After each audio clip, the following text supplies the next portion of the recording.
আমাদের শাস্তি হবে না।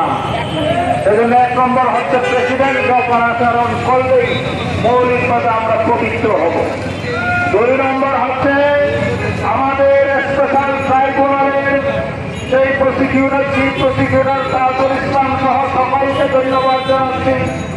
ওনারা সমস্ত বাধা প্রতিবন্ধকতাকে উপেক্ষা করে বিচার প্রক্রিয়াকে এগিয়ে নেওয়ার জন্য চেষ্টা করছেন। সেজন্য ট্রাইব্যুনাল সংশ্লিষ্ট সকলকে ধন্যবাদ জানাচ্ছি।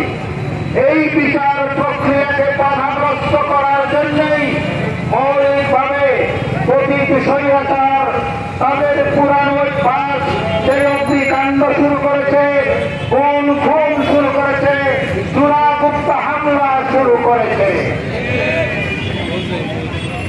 এই ফেসিবাদী কর্মকাণ্ডের বিরুদ্ধে হচ্ছে আজকে আমাদের অবস্থা।